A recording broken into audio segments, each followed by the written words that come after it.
बातम्या बघण्यासाठी आमच्या चॅनलला सबस्क्राईब करायला विसरू नका। आपण पाहत आहात ब्रेकिंग न्यूज। बोलवा जय भीम जय शिवराय। मी दिनेश साळवे, वंचित बहुजन युवा आघाडी सातपूर शहर अध्यक्ष। आपले इंडियन ऑइल पेट्रोलकडे वैभव नावाचे कस्टमर इकडे यांच्याकडे येणारे यांनी थोड्या वेळापूर्वी 100 रुपयाचं पेट्रोलच्या बाईक मध्ये टाकलं होतं। फक्त कार्बन नाका 150 मीटर पर्यंत तो गेलेला आहे। पेट्रोल तिथे गाडी बंद पडलेली आहे। तो त्या अवस्थेमध्ये ढकलत गाडी पेट्रोल पंपवर घेऊन आलेला आहे। अक्षरशः त्या पेट्रोल मध्ये पूर्ण पाणी निघालेलं आहे। त्यामध्ये इंडियन ऑइल पेट्रोल पंप दाखवूया। आणि या मॅडमने विचारलं असतं, या मॅडमने अक्षरशः कस्टमरला हकलून द्यायची बात होती। याला हकला म्हणे बाहेर। माझ्याकडे पुन्हा रेकॉर्डिंग आहे मॅडमची। आणि या मॅडमने हे पण सांगितलेले का जून महिन्यामध्ये आमच्या पेट्रोलमध्ये पाणी निघालेलं होतं। आम्ही ते दोघं तिघांना त्यांचे पैसे वापस केलेले।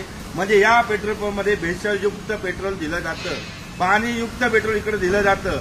मी दिनेश साळवे तुम्हाला प्रूफ करून लागलो। याच्यामध्ये पूर्ण पाणी आहे पेट्रोलमध्ये, बघून घ्या। पेट्रोल आहे का याच्यामध्ये?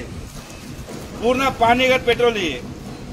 नाशिककरांनो सतर्क राहा, सावध राहा। हे Indian oil petrol pump MIDC मध्ये तुम्ही पेट्रोल टाकायला येत असाल तर इंडियन ऑइल पेट्रोल पंपची दक्षता घ्या। आणि येणार मूर्ख जो असेल तो या पेट्रोल पंपमध्ये येईल आणि त्याचा पैसा आणि पाणी विकत येईल। सतर्क राहा, सावधान राहा। मी दिनेश साळवे, वंचित बहुजन युवा आघाडी सातपूर शहर अध्यक्ष। जय भीम जय शिवराय।